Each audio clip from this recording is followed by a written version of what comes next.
हरे कृष्ण कृष्ण हरे हरे, श्री कृष्ण गोविंद हरे मुरारी। हे नाथ नारायण वासुदेवा, जय सिया राम जय जय हनुमान। संकट मोचन कृपा निधान, जय राम लला जय जनक लली। जय जय लक्ष्मण बजरंग बली। बोलिए बाकी बिहारी लाल की जय। श्री कृष्ण भगवान की जय। हनुमान जी महाराज की जय। श्री सीताराम जी महाराज की जय। नमः परमहंसा स्वादित चरण कमल चिन्म करंदाय, भक्त जनमानस निवासाय श्री रामचंद्राय। वागीशायस्य वदने लक्ष्मीर्यस्य च वक्षसि, यस्यास्ते हृदये संवित् तं नृसिंहमहं भजे। विश्वसर्ग विसर्गादिनवलक्षण लक्षितं, श्रीकृष्णाक्षं परं धाम जगद्धाम नमामि तत्। प्रह्लाद नारद पराशर पुंडरीक, व्यासाम्बरीश शुक शौनक भीष्मदाभ्याम, रुक्मांगदार्जुन वसिष्ठ विभीषणादिम, एतान् परम भागवतां नमामि। भक्ति भक्त भगवंत गुरु चतुर नाम बपुए, तिनके पद बंदन किए नासै विघ्न अनेक। बोलिए श्री कृष्ण भगवान की जय। कल श्रीमद्भागवत महापुराण में श्री कृष्ण भगवान का विवाह रुक्मिणी से संपन्न होता है। दाऊ दादा का विवाह पहले ही रोहिणी से हो चुका था, बाद में श्री कृष्ण का विवाह हुआ। विवाह के बाद रुक्मिणी जी गर्भवती होती हैं और उनके एक सुंदर पुत्र को जन्म दिया, और वह पुत्र 10 दिन भी नहीं हुए थे, प्रसूति घर से वो गायब हो गया। गायब होता है और कहते हैं कि मिश्रा जी को बता दो, यहाँ भागवत चालू है। पुत्र जो बोल दो, मिश्रा क्या बोल दीजिए, दोनों लोग आएंगे भागवत में के भागवत और जल्दी आवा कर दो। ना रहने पर माताओं को बड़ी पीड़ा होती है, उसके कारण उन्हें बहुत कष्ट का प्राप्ति हो रही थी। और रुक्मिणी जी आकर के भगवान श्री कृष्ण से निवेदन करती हैं कि स्वामी जी आप समर्थ हैं, आप मेरे पुत्र कहीं भी होगा आप ला सकते हैं, ये मुझे विश्वास है।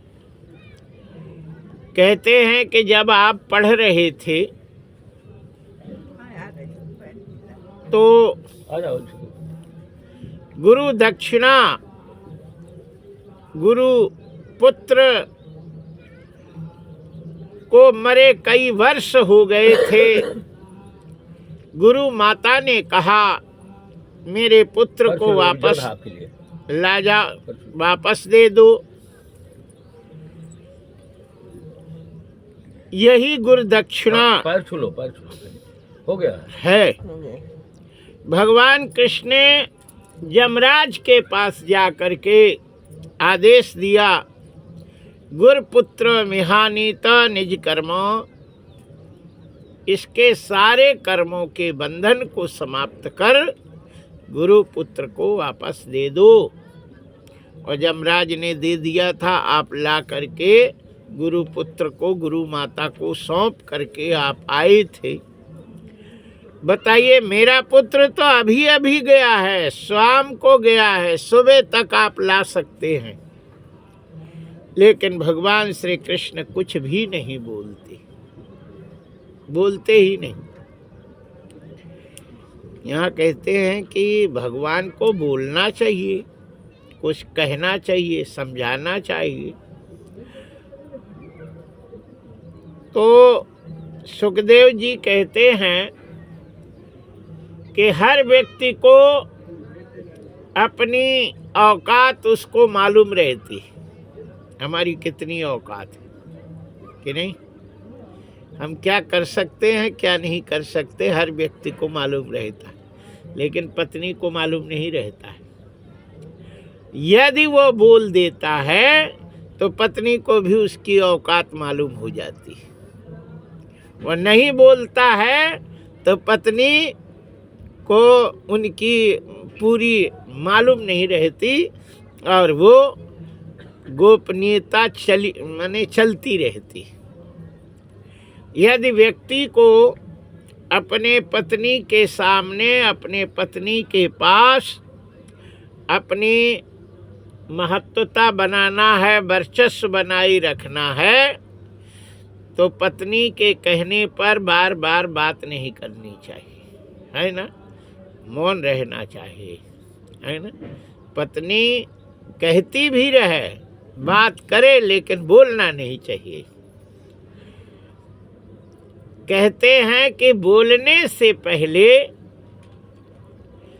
कर देना चाहिए, ये वीर पुरुषों का लक्षण होता है।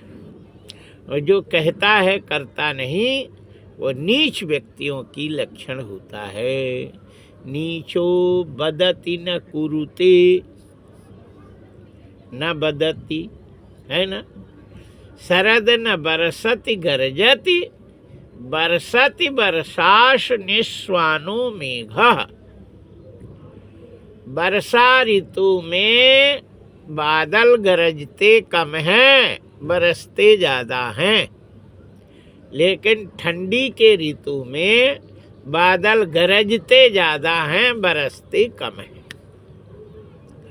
नीचो बदति न कुरुते, जो नीच होता है वो बोलता ज़्यादा है, करता नहीं है।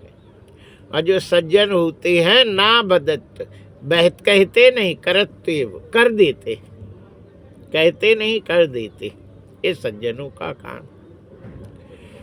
भगवान श्री कृष्ण कुछ नहीं बोल रहे हैं।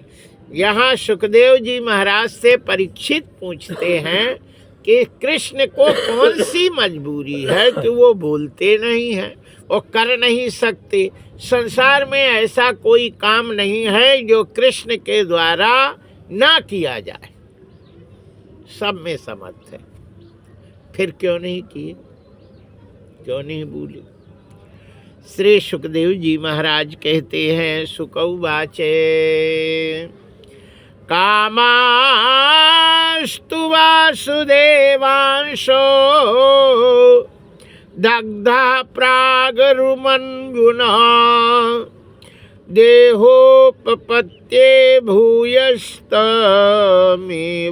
प्रत्यपद्यतः शैव जातो वैदर्भ कृष्णवीर्य समुद्भवा प्रद्युम्ना इति विख्यातः सर्वतो नवम पितुः। श्री सुखदेव जी महाराज कहते हैं, परीक्षित, समय से पहले और भाग्य से ज़्यादा कुछ मिलने वाला नहीं है ना। समय से पहले नहीं मिल सकता, जब समय आएगा तभी मिलेगा। चाहे कितना भी उपयोग परेशान हो जाए, समय से पहले हो नहीं सकता। हो सकता नहीं, हो सकता।